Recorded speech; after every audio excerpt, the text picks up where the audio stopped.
una autopsia, como soy un poco fanático también de la tanatología, más es la única especialidad que realizo, no me dedico a otra cosa, me dedico a la docencia y a la tanatología, no hago medicina asistencial.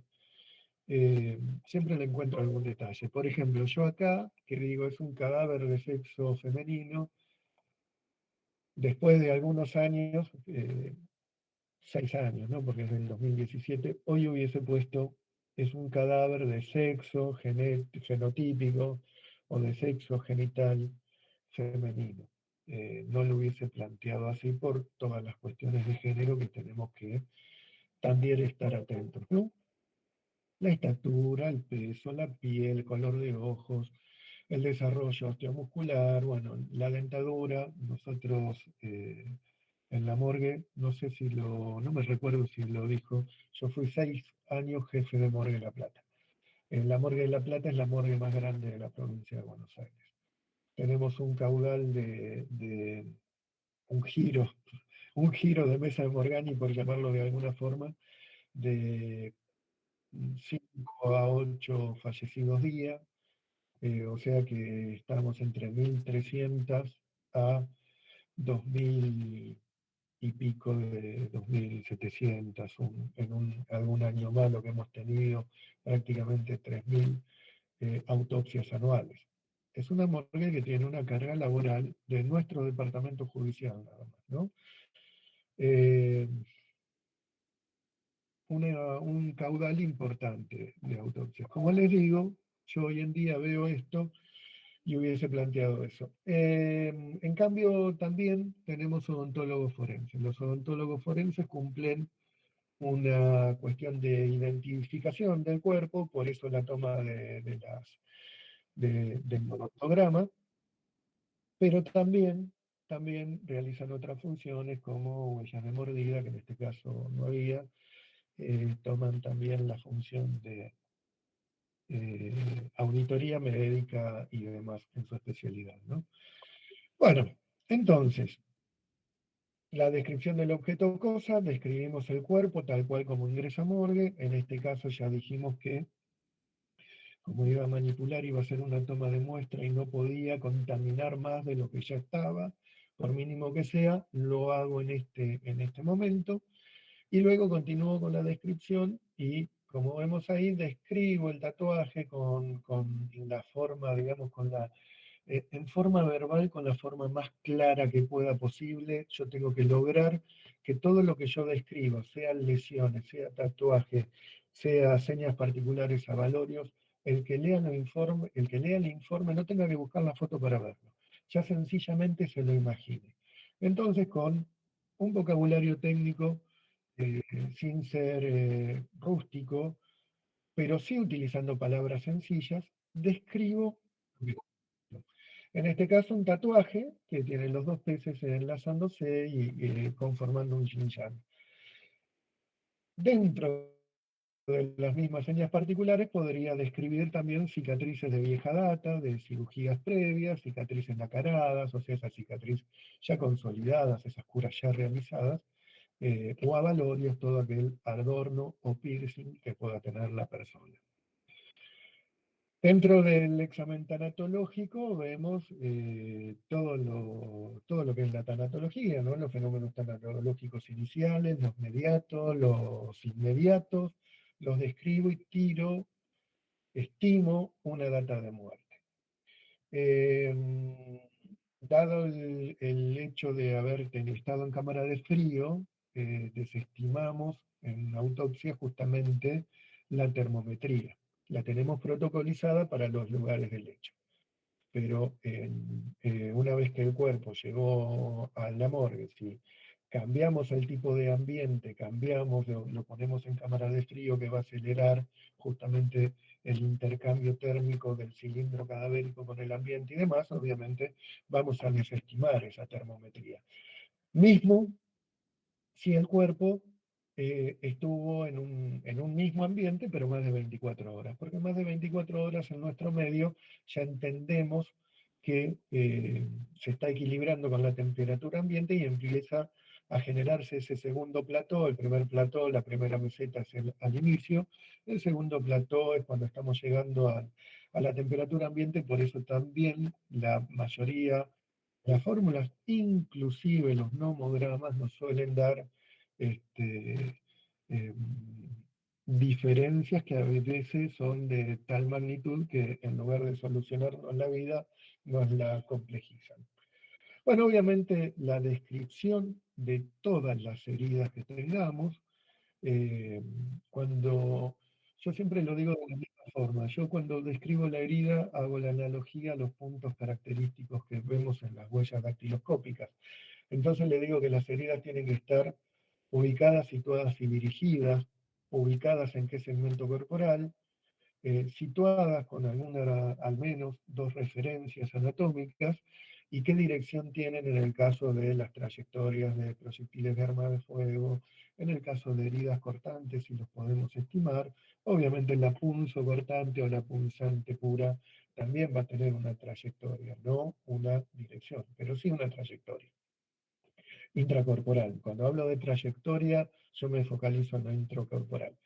Pero bueno, describimos justamente las heridas, decimos cómo son las heridas, le estimamos en las que sean conducentes el tamaño, ¿no? Ahí lo vemos. Como les digo, les reitero, siempre buscando una forma de que el lector, que sabemos que va a ser lego en medicina, porque seguramente sean efectores del Poder Judicial, y por más que por su experticia laboral puedan entender o puedan leer o puedan conocer signos o puedan saber, no son médicos.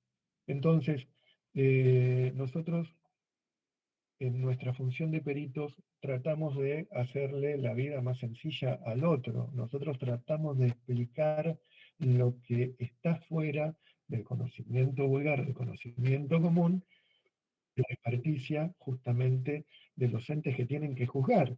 Entonces tratamos de siempre de buscar eh, la forma más clara y más sencilla de explicar lo que por ahí a nosotros nos llevó años entender: la fisiopatología, la génesis, la formación. Piensen que en la carrera de medicina, cuando yo la hice, eran 7 años, más 3 de especialidad, más 5 de ejercicio en la profesión para poder tener la especialidad. O sea, nos lleva un quantum temporal importante como para decir así nomás tan libremente al otro es un signo de Benassi y pretender que el otro pueda entender justamente todo lo que representa un signo de Benassi, por más que sepa lo que es. Entonces, tratamos de realizar toda esta descripción lo más clara posible, ¿no? Como vemos acá, fíjense, 3 contusiones ubicadas en forma de cruz a nivel dorsal, ubicadas interescopicular, y la medida, para que la otra persona se vaya imaginando y luego pueda, cuando vea la foto, cuando vea los gráficos, cuando vea todo esto, comprender de qué estamos hablando. Pero a la vez, y de nuevo, estamos haciendo esa descripción detallada del objeto o cosa de pericia. ¿Mm? Bien. Bueno, continuando, vemos la multiplicidad, ya llegamos a muslo, o sea que lesiones que podríamos considerar paragenitales, y luego el examen interno, ya estamos hablando de la técnica quirúrgica. Cuando hablamos de técnica quirúrgica, o cuando vamos a las técnicas quirúrgicas clásicas, saben que tenemos la técnica de Virchow, Rokitansky. Nosotros habitualmente utilizamos la técnica de Rokitansky, en la cual apertura craneal según técnica de Mata. La técnica de Mata, ¿qué diferencia tiene con las otras técnicas? Que la craniotomía la hace sin rasurar. Muchas veces nos expresamos en forma difícil, pero la diferencia es prácticamente niña.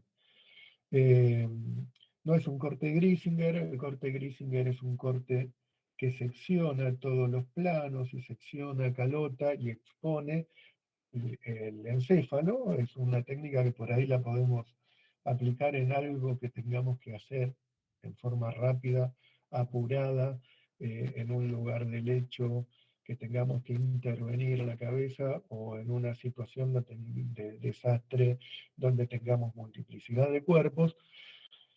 No es lo más recomendado, pero sí tenemos que admitir que es una técnica rápida. Técnica de mata, hacemos la craniotomía, hacemos el corte, bimastoideo típico sin seccionar, la craniotomía típica en casco de ulano, que nos deja un pequeño escaloncito que luego nos permite un cierre fácil y rápido y sin riesgo para el operador al momento de realizar el cierre de la craniotomía, que no tengamos que estar luchando contra el peso del encéfalo que ya fue desinsertado y por tanto busca el plano inferior y presiona sobre la calota y demás.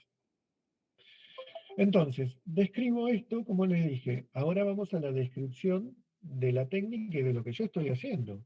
Entonces, digo cómo hago la craniotomía, como les dije anteriormente, con palabras sencillas, y empiezo a describir justamente eh, todo lo que yo voy viendo. ¿eh? Múltiples hematomas en aponeurosis epicráneo, eh, músculos temporales infiltrados, con equimosis. No tengo fractura en los huesos del cráneo, o sea, yo ya le voy, cuando yo voy hablando, cuando yo voy escribiendo, cuando el efector judicial, el órgano judicial lee esta autopsia, ya se va imaginando y está viendo la magnitud de las lesiones, la cantidad de las lesiones, ya vimos que eran 34, 37, perdón, o sea, está viendo lo que el otro hizo, pero se lo está imaginando. Eso es el objetivo de nuevo de la autopsia. No solamente explicar, sino poder transmitir más allá de lo explicado, siempre obviamente siendo objetivo, ¿no? El cerebro congestivo, hemorragia, subaracnoidea, en dónde.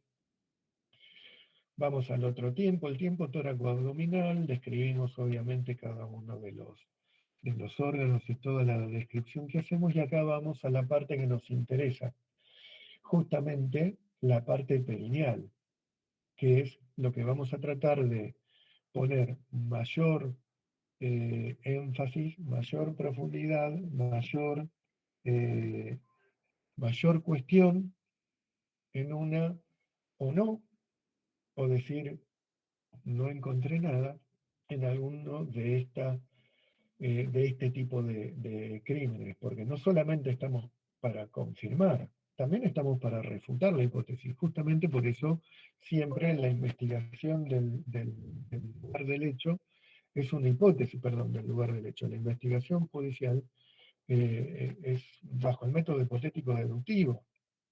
Lo que nosotros buscamos es confirmar o refutar una hipótesis. Justamente en este caso, no encontramos, no encontramos lesiones ni genitales ni paragenitales. La lesión paragenital, como sabemos, es una lesión donde eh, está vinculada con lo genital, con lo sexual, con la búsqueda que tuvo la persona de placer y demás, pero no fue justamente en los órganos genitales. Hay alguna bibliografía que quita la mama de este tipo de lesión, la considera extragenital, pero la realidad, o por lo menos mi criterio, es que este tipo de lesiones yo la describo en las mamas como paragenitales.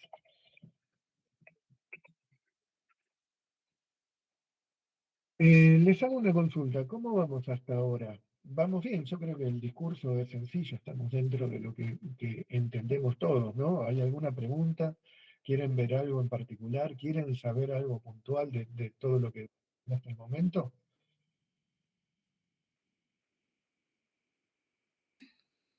Ninguna manito, nada, entiendo que sí, que no, perdón, continuamos entonces. Bueno, entonces, como les decía, yo en las mamas generalmente me gusta ponerla dentro del contexto de lo que son las lesiones eh, paragenitales. No la considero fuera de la genitalidad justamente por la connotación por el contexto que ésta tiene.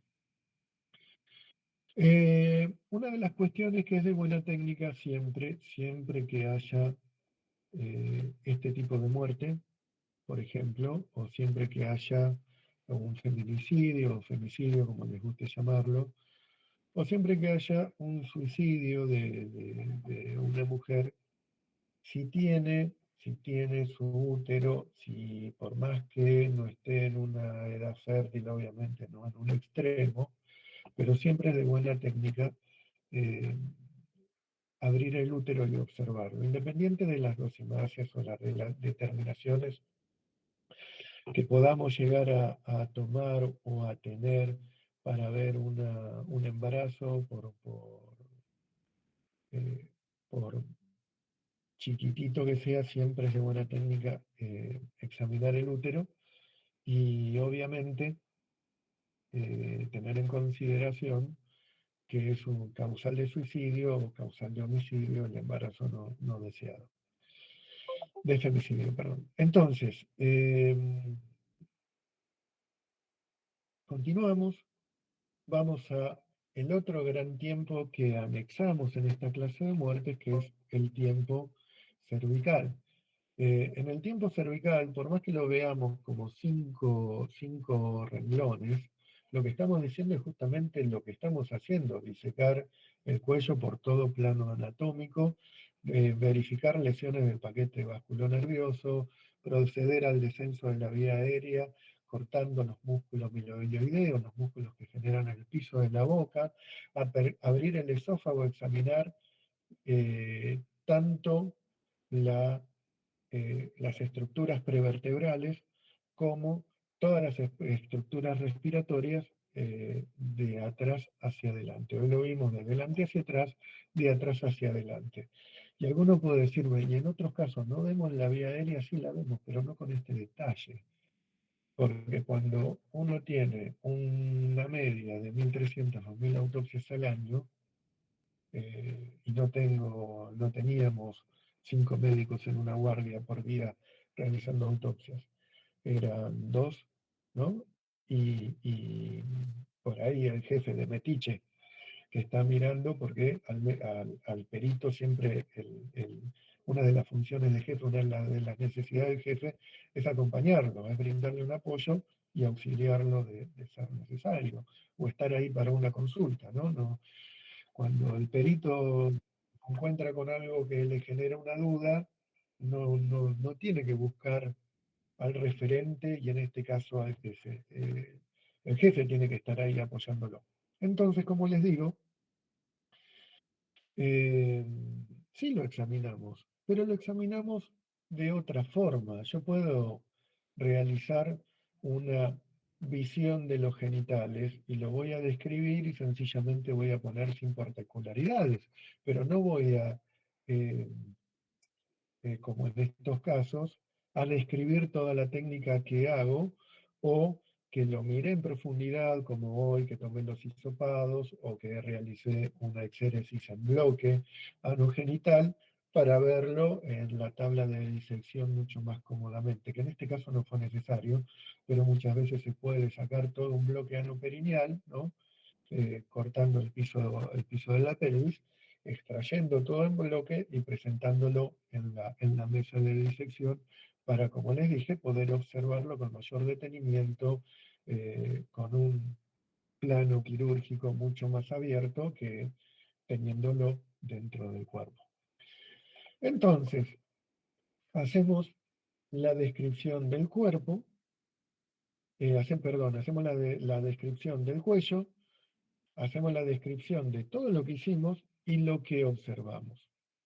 Entre las lesiones, acá como pueden ver, en el mismo informe de autopsia, una vez que yo describí todo lo que hice, paso a detallar para que nadie se pierda y para que haya una lista y para que alguien sepa todas las muestras que yo tomé, que el perito, quien haya realizado la autopsia, esta autopsia la realizamos eh, con otro médico, la realicé sí yo, por eso tanto la primera persona, pero la realizamos con un médico de muchísima experiencia, de más edad que yo, más años de trabajo en medicina legal que yo, y la realizamos con ese doctor y un médico Nobel. Éramos tres realizando esta autopsia. ¿Y por qué un médico Nobel? Porque tenemos que transmitir lo que nosotros aprendemos. Y la praxis es muy difícil transmitirla si el otro no hace.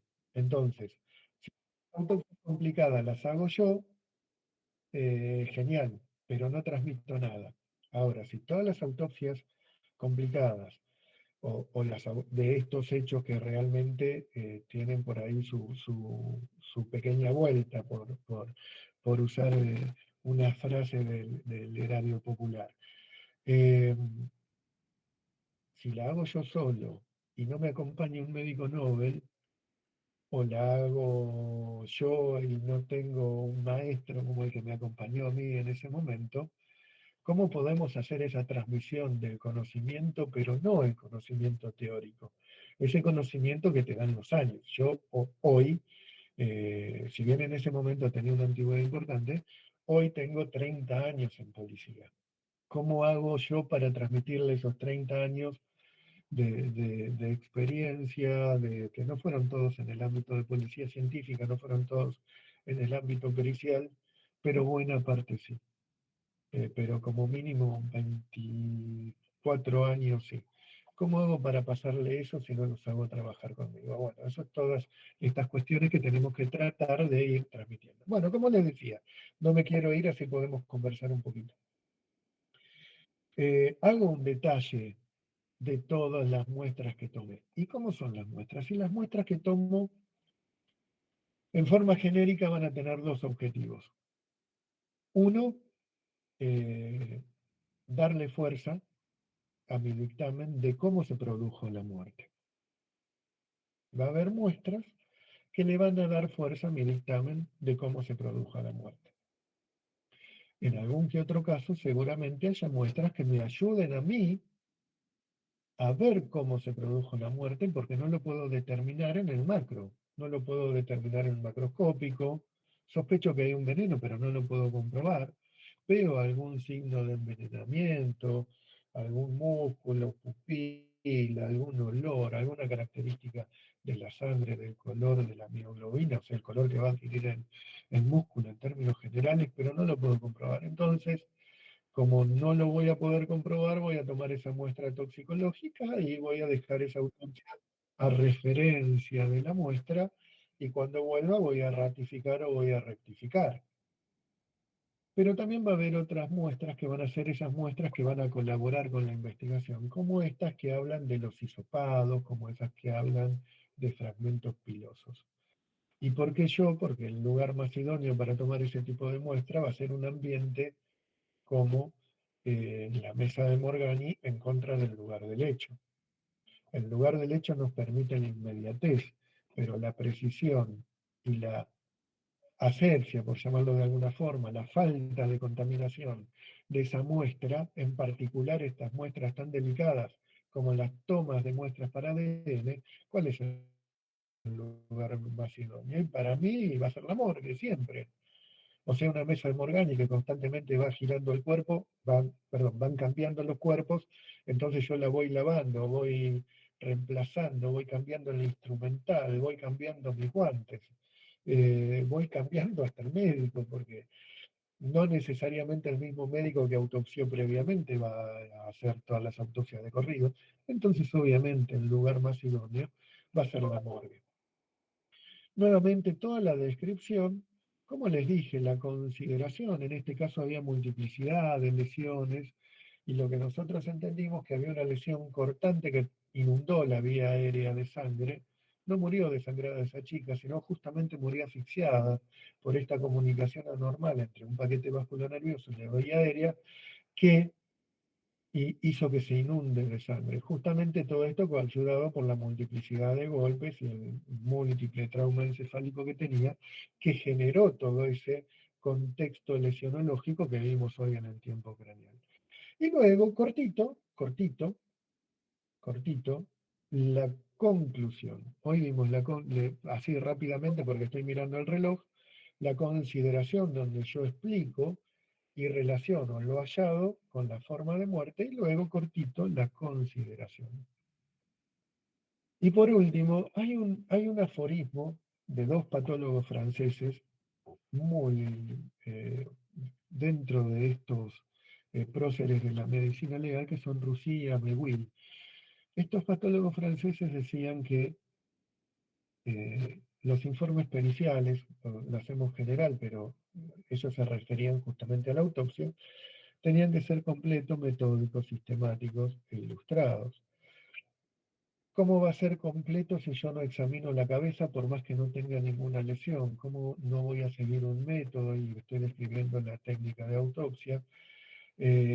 Sistemático, cómo no voy a tener la forma, como les dije hoy, cómo no voy a tener la identidad visual, la manera, las frases, las muletillas que usamos para escribirlo, acorde a dónde nos desempeñemos. Ustedes vieron una autopsia de policía, ven una autopsia de asesoría, y por más que de asesoría, que es poder judicial, que justamente hasta otro poder, yo soy poder ejecutivo como policía, ellos son poder judicial, ¿cómo no van a variar cada una de las formas? Va a tener otro logo, va a tener otros márgenes, van a utilizar otra forma y demás.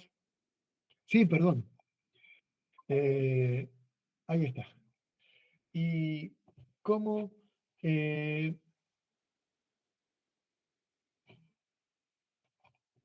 toda esa identidad, cómo no la vamos a poder cambiar cuando se nos haga carne.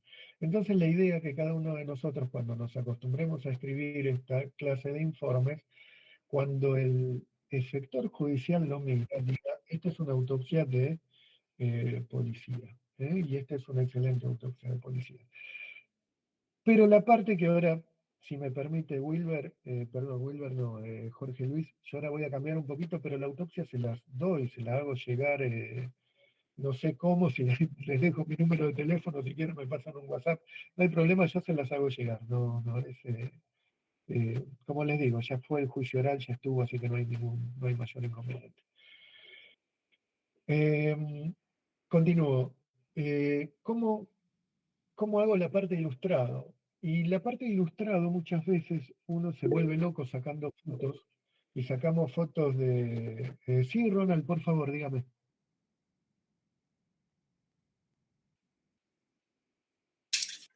Doctor Ronald, ¿puede activar su micrófono, por favor?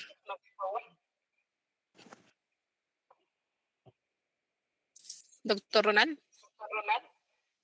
Sí, Ronald Merino. ¿Cómo le va, Doc?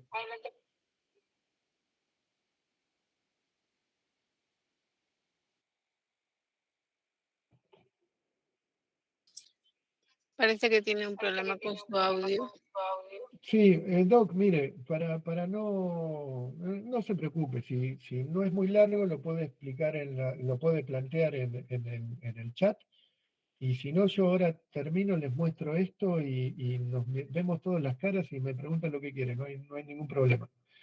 Bueno, les decía, entonces, le digo si no es muy largo por usted, ¿no? Para que no esté 20 minutos tipeando. Cuando vamos a la parte de lo ilustrado, ¿no? Cuando alguien más levantó la mano. Sí, bueno, no lo alcancé a ver. Cuando vamos a la parte de ilustrado, muchas veces nos volvemos locos con esa foto que quizás no nos muestra nada, y muchas veces algo tan sencillo como esto, fíjense que está en más oscuro, prácticamente en negro, la herida cortante, y luego cada una de las lesiones con su descripción, que no dice nada muy distinto a la autopsia, son láminas ilustrativas, ¿no? Como les digo, sin nada la herida mortal, y luego las quemaduras, los golpes, las equimosis. Podría haber, acá tenía un par de lesiones figuradas, ¿no? Que representaban el objeto agresor, que había sido el mango de una pala. Eh, Continuamos, una herida en la oreja, en la scalp, en el cuero cabelludo, y bueno, lesiones en una mano que se notaban fácilmente de defensa y demás, y quemaduras porque, como les dije, el agresor intentó quemar la casa. Bueno,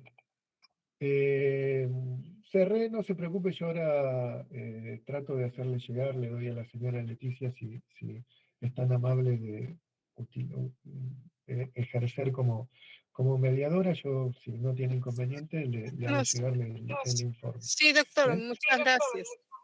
No, no, por favor. Pero Y bueno, seguiré con los dientes. creo que mire, les voy a dejar ya mismo les dejo mi número de teléfono. 54-9-221-579-6905. Ese es mi número de teléfono y mi nombre es Javier Grubiza. Tengo un nombre que no lo utilizo, es Ricardo Javier y no me gusta. Pero como les decía, entonces, eh, es una autopsia que en su momento a mí me resultó muy interesante, me resultó linda dentro de la gravedad de la situación, la técnica quirúrgica, todo lo que tuvimos que hacer.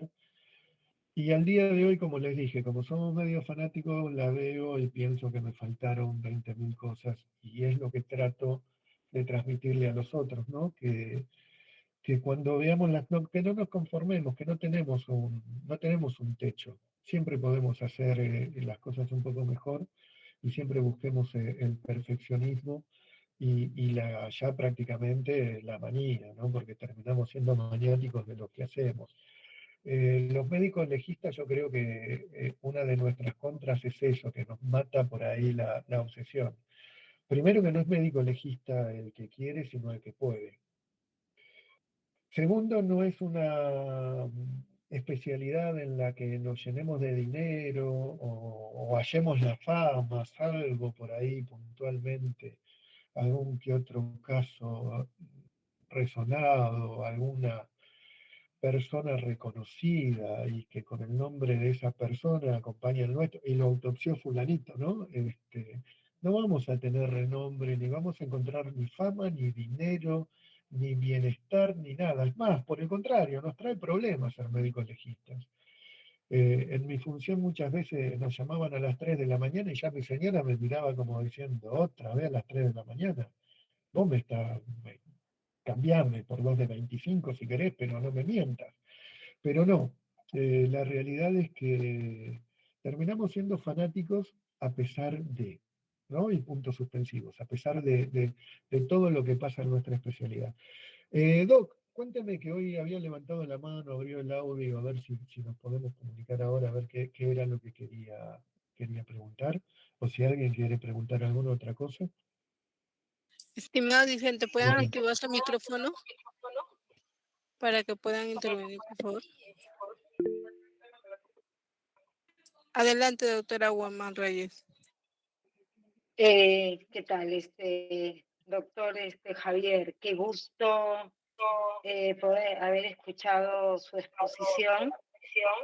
Bueno, con mucho orgullo le puedo decir que yo hace 30 años egresé de la Universidad Nacional de La Plata. Los mejores recuerdos de mi universidad, de la provincia de Buenos Aires, una de las experiencias más bonitas que pude tener. En esa época la carrera era en 6 años, después ya vino la ampliación de un año más. 17 años en el Ministerio Público, 17 años como haciendo pericias como perito oficial, y realmente lo que dice usted es muy cierto, ¿no? Esto es vocación de servicio, ningún afán de repente de enriquecimiento, más que el enriquecimiento que puede dar el espíritu, ¿no? Bueno, con muchas ganas de volver alguna vez a la universidad. También tuve el gran honor de poder conversar y conocer al doctor Luis Cuitco de la UBA, sí, que estuvo por acá en Perú en el Colegio Médico, una gran persona. Y bueno, no sé, saludos para él, pues, ¿no? Nos enseñó mucho también. Muchas gracias, doctor Ricardo. no, por favor, a usted y gracias por sus palabras. Sí, Cuitco, un genio. Creo que tuvimos muchas generaciones, digamos, de próceres de la medicina legal, como dice hoy, y Cuitco realmente es uno de ellos, ¿no? Y justamente un investigador de esta clase de delitos.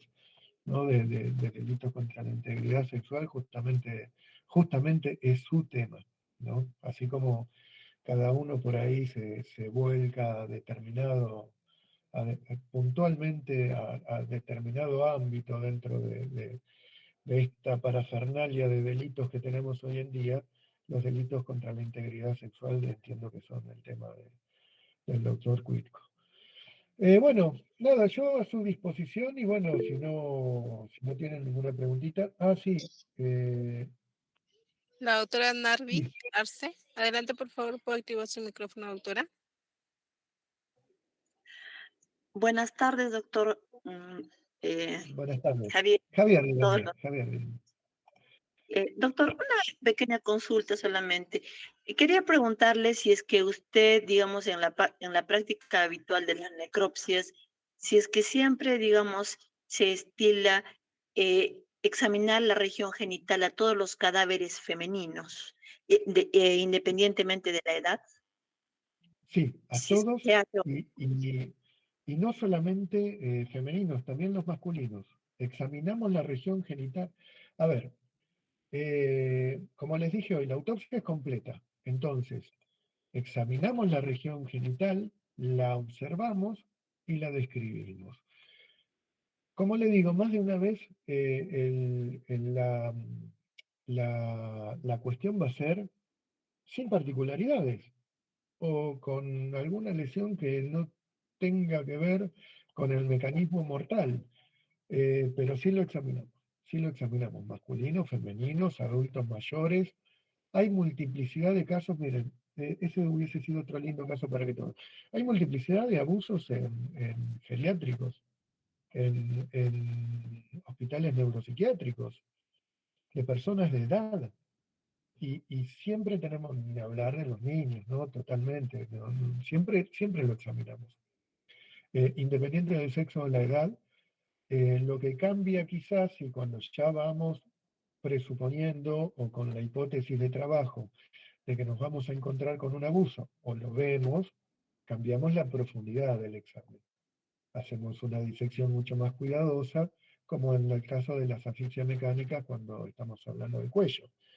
El cuello por ahí lo hablamos por vía anterior, hacemos el corte de Virchow, lo ampliamos con el corte de Rodrigo, separamos los planos cutáneos, lo vemos ahí, podemos bajar la vía aérea que mediante esa técnica, pero si nos encontramos con que sospechamos una maniobra estrangulatoria, por ejemplo, manual o a lazo, vamos a cambiar la técnica, vamos a hacer una disección mucho más amplia de los planos, vamos a ir por plano quirúrgico y vamos a examinar todo el bloque de otra manera, con otro cuidado y con otra profundidad. Pero no dejamos de examinarlo, nunca. ¿eh?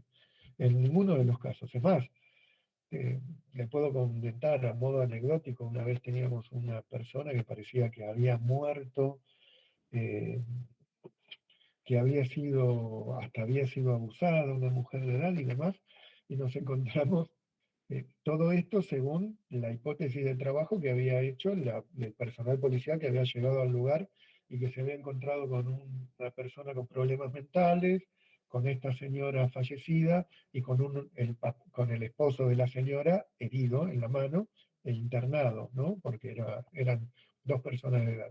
Y la mujer falleció porque se había ahogado, se había atragantado con un pedazo de pan y una rodaja de... El salame de Milán, vieron que es grande, doblado en 4, y se había ahogado, se había asfixiado por eso. Eso lo tenía enclavado en la zona glótica, más todo el síndrome asfíctico nos daba ese tipo de muerte. Así que no tenemos que dejar de examinar, o sea, lo que sí podemos es cambiar la profundidad de ese examen, pero no lo dejamos de ver. De la misma forma, si estamos con una persona con un disparo de arma de fuego en el pecho, no vamos a dejar de examinar el contenido encefálico, vamos a sacar el encéfalo, vamos a hacer los cortes de Charcot y demás, pero taxativamente no me voy a detener con la misma capacidad de observación buscando a que si tuviese, por ejemplo, un hombre adulto de 50 años, 55 años, que me dijeron que de golpe empezó a hablar mal y se cayó desmayado en la calle, ¿no? Que ese tipo de autopsias también muchas veces las tenemos, esas autopsias que sabemos que no hay criminalidad, pero bueno, por una cuestión administrativa, en nuestro caso, ¿no? El certificado de función o demás, y la tenemos que hacer. Disculpen, porque vi mucha gente que había levantado la mano, así que no quiero excederme yo. Sí, Kelma. Si en el examen macroscópico del útero no se encuentran signos de embarazo, sí, enviamos a patología. Sí. Tenemos un único laboratorio de patología y muchas veces está sobrecargado de trabajo en nuestra provincia. De policía, estoy hablando de policía. Asesoría también tiene y hay veces que derivamos ahí. Y tiene 3 patólogas hoy en día. Realmente tienen un cuanto de trabajo que hace que una pericia histopatológica tenga turno de realización de pericia de 2 años. Pero sí, lo mandamos. Lo mismo cuando comprobamos algún tipo de lesión. Sí, Jorge Luis, dígame, que hoy, bueno, no nos pudimos comunicar. Dígame, Jorge Luis.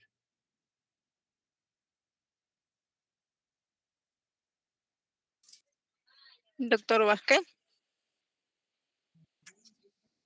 Entonces, en todo caso, pasamos con la doctora Leticia Hermosa. Adelante, por favor, doctora.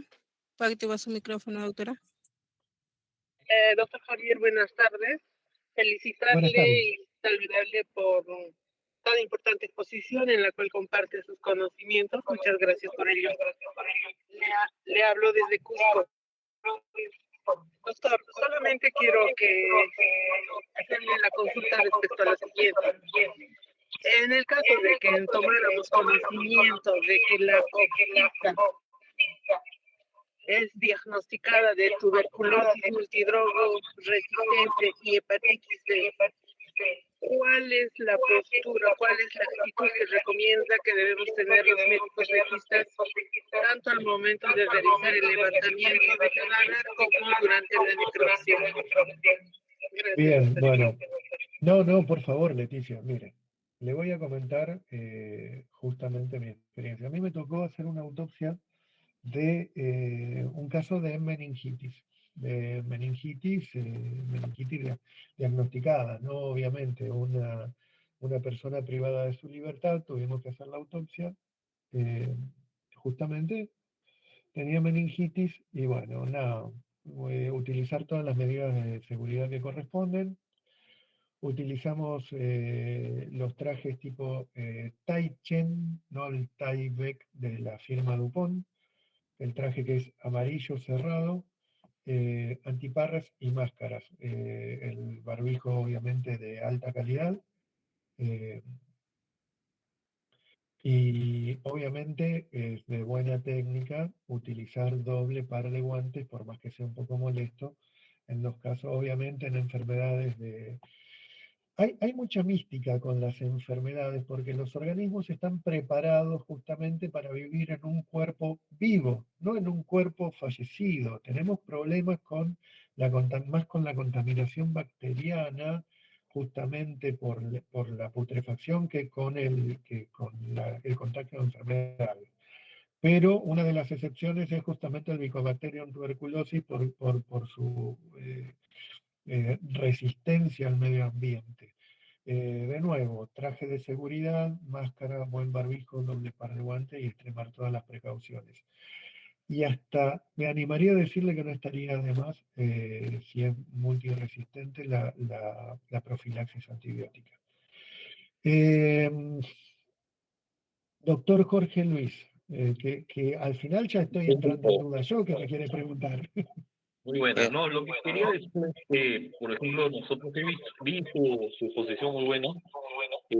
Los protocolos cambian un poco, pero son muy parecidos. Los protocolos que usted presentó, la forma de presentar la necropsia es muy buena. Nosotros teníamos ahí un problema porque no podemos todavía colocar las imágenes dentro de nuestro protocolo.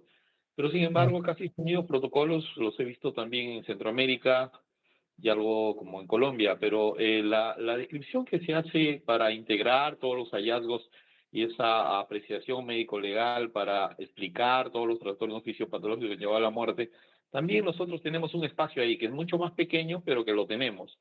Lo que nosotros tratamos de hacer en Morgue de Lima y en algunas morgues del país es, siempre que tenemos alguna sospecha, el problema a veces no tenemos mucha información, que tenemos alguna sospecha, siempre utilizamos, ampliamos un poco las técnicas o modificamos las técnicas, utilizamos mucho más la técnica de Letoulet, que lo convertimos a veces Bien.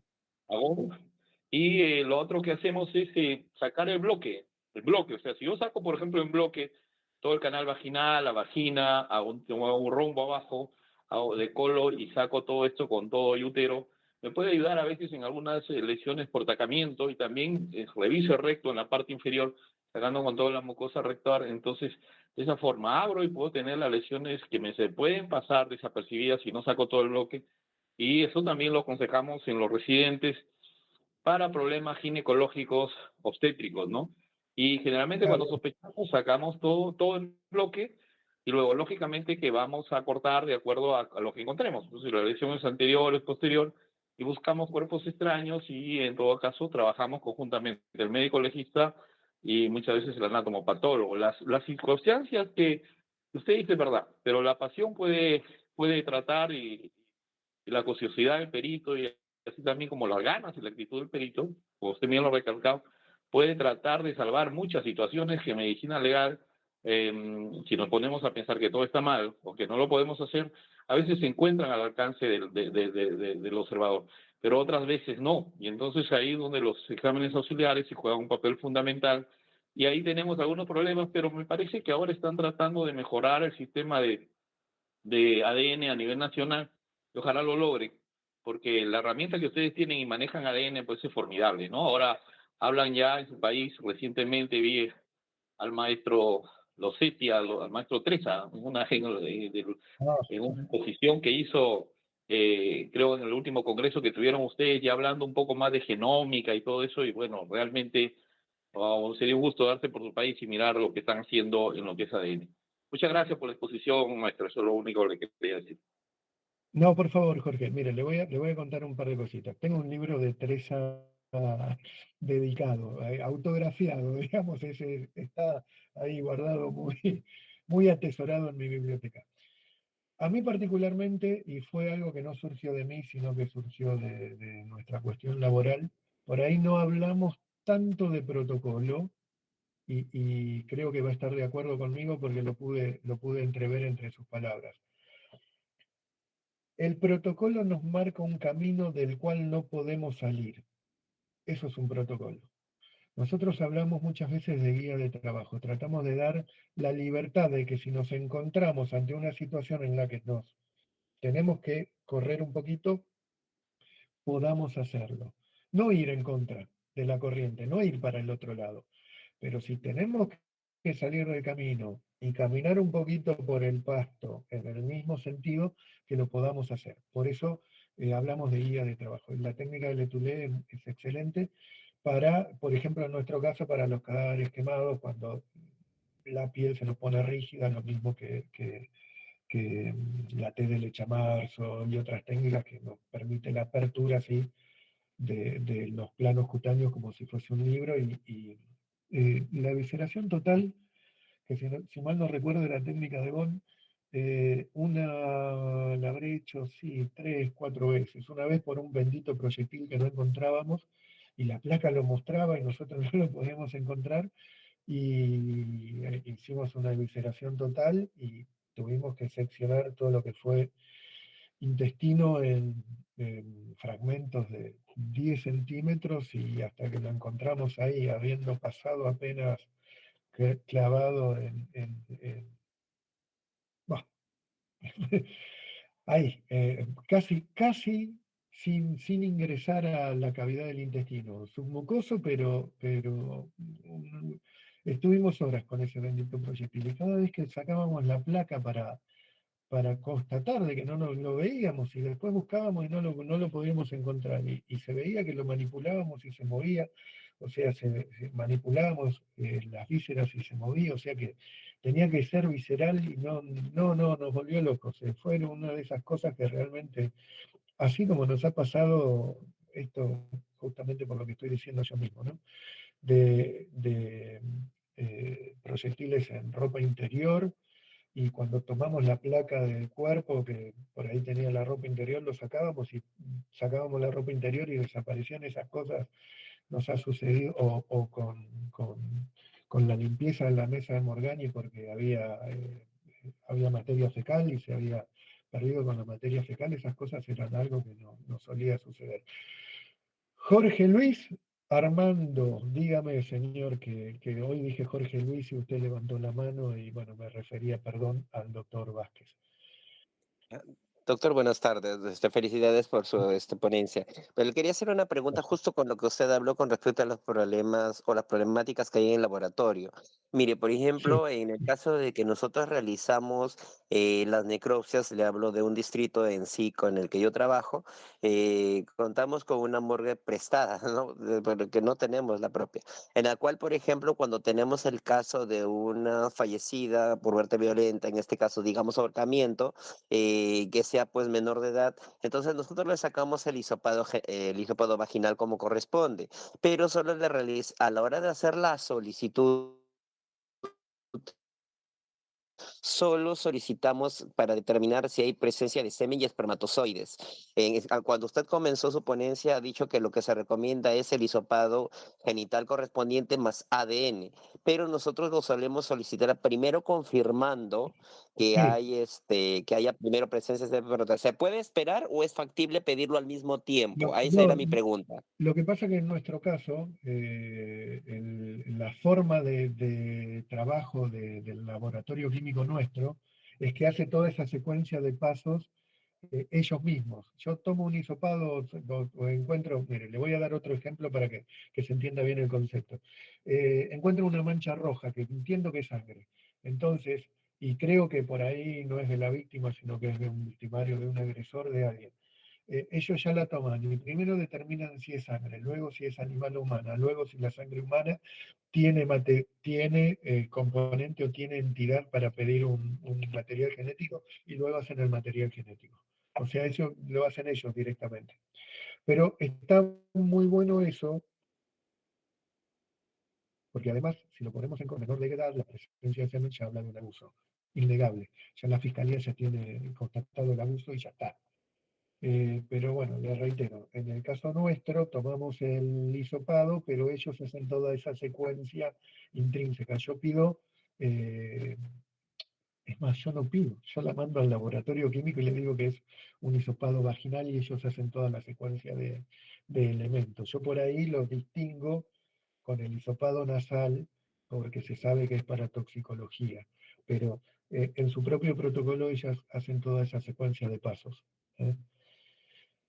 Doc, fui claro. Sí, sí, pero igual lo realizamos, sí. Y al tema de la morgue, bueno, nos pasa a nosotros. Tenemos en la morgue de la provincia de Buenos Aires, tenemos, creo que si mal no recuerdo, 14 morgues policiales, más 4 que trabajan en una morgue aparte y otras son como datos y demás. Señora Magna Manuela, en cadáveres en estado de descomposición. Bueno, ya le voy a contar algo. En cadáveres en estado de descomposición no vamos a encontrar material genético. No vamos a encontrar ni espermatozoides. El espermatozoide tiene una vida en el cuerpo fallecido muy corta, pero además empiezan a intervenir todos los mecanismos enzimáticos, la baja de pH, las bacterias, todo eso hace que realmente tengan una vida muy corta. Pero la realidad es que yo, de una forma o de otra, los tomo a los hisopados. Sé que no va a haber nada, es más, estoy seguro que no va a haber nada. Pero si no nos encontramos con la pregunta judicial de cualquiera de las partes, ¿qué va a hacer y por qué no tomó? Y es un mal gasto de prueba y por nuestra manera de trabajo en realidad no, porque lo primero que va a hacer el químico es realizar un extendido con esos hisopados y verificar si hay material genético. O sea, si hay espermatozoides, esperma o fragmentos, y si no los hay ya los va a descartar. Entonces, yo cumplí con mi parte y los tomé, el químico cumplió con su parte y lo miró, y se cortó ahí. Pero la realidad es que no lo hacemos justamente para evitar el reproche judicial de nuestra parte, de la Fiscalía, no, seguramente de algún argumento que puede ser defensivo, o quizás de la querella, que la querella es justamente esa parte que vela por la defensa del proceso de la víctima, que todo el proceso judicial sea bueno, va a defender, estaría casi de nuestro lado, porque yo, como les dije hoy, soy perito oficial, pero muchas veces en su énfasis para defender el proceso y que el proceso judicial realmente defienda a la víctima, nos ponen chaleco de 11 varas porque son cosas que es un dispendio del recurso. Pero como les dije, como estamos organizados, se va a observar, se va a ver que no hay ni espermatozoides ni fragmentos y se va a descartar. Pero la realidad es que en el cadáver no va a haber espermatozoides. En un cadáver, en un cuerpo en descomposición no va a haber espermatozoides. Y como le digo, eh, no debería tomarlo, yo los tomo por ese motivo. Creo que nos hemos pasado como 25 minutos. Nos van a retar. La señora Leticia, que es nuestra administradora, nos va a retar. No sé si alguien quiere hacer alguna preguntita rápida, cortita, así la evacuamos, y si no, bueno, yo creo que deberíamos ir cerrando. No sé, Leticia, si tienen otro ponente atrás, le pido disculpas. No, doctor. En todo caso, si es que hay alguna pregunta, alguna una inquietud de ustedes. No, yo la verdad que realmente muy contento de haber podido... La doctora Narvi, doctor. Ahí vamos, Narvi. Contento de haber podido compartir un poquito con ustedes. Yo siempre creo que esto es productivo para todos, para mí porque los escucho, porque veo que muchas veces nuestros problemas no son nuestros problemas, son los problemas de todos. Veo que compartimos por ahí una pasión en común, así que la verdad, como les digo, esto es un intercambio re lindo. No tengo hobbies en dejar mi teléfono, siempre me gusta que me pregunten o que me manden un mensaje o que me digan, no, cuando usted dio la charla, a nosotros nos pasa esto. Creo que esta clase de intercambios son valiosísimos. Sí, Narvi, dígame, por favor. Doctor, disculpe nuevamente que lo moleste. Quería preguntarle, ¿alguna vez a alguna adolescente, digamos, le encontré equimosis justamente en la región? ¿Podría haber alguna circunstancia, digamos, pero también ya, digamos, era un cadáver que, por decir, tenía por lo menos unas entre 24 y 48 horas? ¿Podría ser que, digamos, eh, esa equimosis que me pareció ver o que vi, pudiera ser parte, digamos, del proceso, digamos, ya de descomposición del cuerpo y no de que haya sido producto, por decir, de un tipo de abuso sexual en esta adolescente? Discúlpeme, pero justo dónde estaba ubicada la equimosis, justo se cortó un poquito, hizo un pequeño delay, no lo pude entender. ¿Dónde estaba la equimosis? Los labios menores. Está bien, está bien. Mire, cualquiera de las dos cosas es factible. Igual, la equimosis es un fenómeno vital. En la mancha de putrefacción es otra cosa, ¿no? Pero cuando... perfecto, sí, por favor. Sí, Mario, sí, yo ahí dejé mi número. Si, bueno, Leticia, si le gusta mandarme un mensajito por WhatsApp, yo le devuelvo el informe. Les decía, la equimosis es un fenómeno vital, obviamente tiene que haber presión sanguínea que se produzca para que se produzca esa pequeña extravasación. Discúlpeme porque, Dani, ahí te llamo que estoy dando una clase, ya te llamo. Bueno. Les decía entonces, la equimosis es un fenómeno vital, la jefa de la morgue de La Plata, mi sucesora, y la mancha de putrefacción es post-mortem. Ahí hacemos un pequeño tajito y vemos cómo está el tejido por abajo y nos damos cuenta. En la quimosis el tejido va a estar infiltrado, en la mancha post-mortem va a estar delimitado, va a tener otro color y demás, y ahí podemos hacer la distinción. No obstante ello, cuando el tejido es más lábil, como los párpados, como las ninfas, como los labios menores, como la piel de la bolsa escrotal y demás, es mucho más fácil que se produzca algún tipo de infiltrado y que el infiltrado tenga volumen. Cuando el tejido es lábil, ante un golpe, el infiltrado va a dejar de ser equimosis y va a pasar a ser hematoma. Lo más frecuente es que tenga algún volumen y esa es la forma en macro, sin necesidad de hacer una incisión, en la que podemos darnos cuenta más fácilmente. La putrefacción va a seguir siendo mancha, en un tejido lábil el infiltrado va a tomar un pequeño volumen. Y si me queda duda, como le digo, le hago un cortecito con el bistú y ahí vemos cómo está en profundidad. Por ahí la piel va a estar respetada, la mancha de putrefacción, y va a estar con un color más tirando a verdoso en profundo, y la equimosis no, o morado, y va a tomar todo el contexto, incluyendo la piel, porque el infiltrado va a ser general. Muchas gracias, doctor. No, por favor, Narvi. Estimado Vicente, ¿tienen alguna otra inquietud? Consulta. Pueden activar su micrófono. Sí, Narvi, por favor. Doctor, disculpe nuevamente. Una consultita. Y digamos, en el caso de la región anal, como se supone que, digamos, todos los cadáveres ya, digamos, de repente hay algún tipo de relajamiento, digamos, del esfínter, Sí. podría ser que La forma de muerte asfíctica más todavía. claro, y digamos, pero eso puede ser tanto, digamos, inclusive que hasta llegue a salirse las heces, y Yo no, por ahí, digamos, si hay pérdida de heces, lo miraría con un poco más de detenimiento.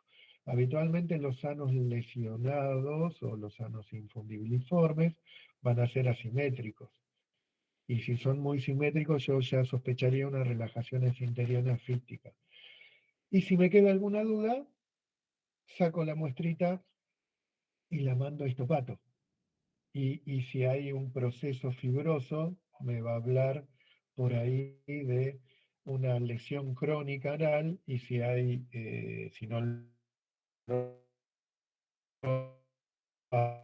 de relajación post-mortem justamente en las muertes asfícticas.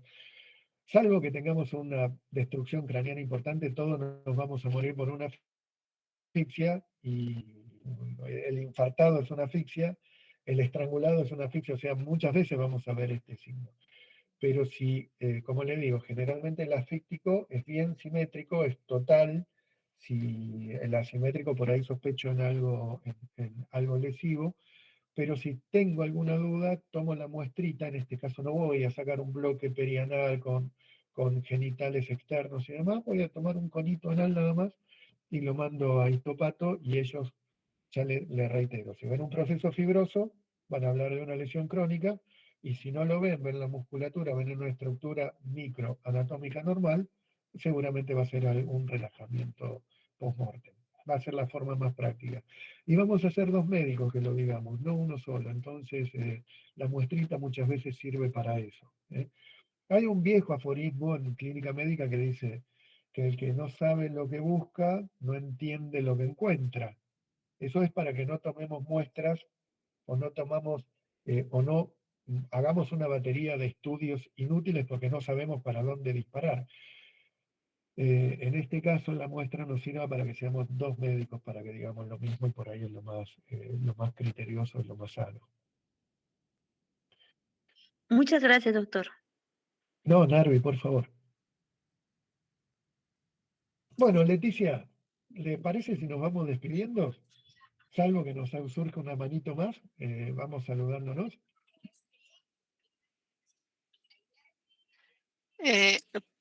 A ver, parecer creo que ya no hay ni una consulta más. Sí.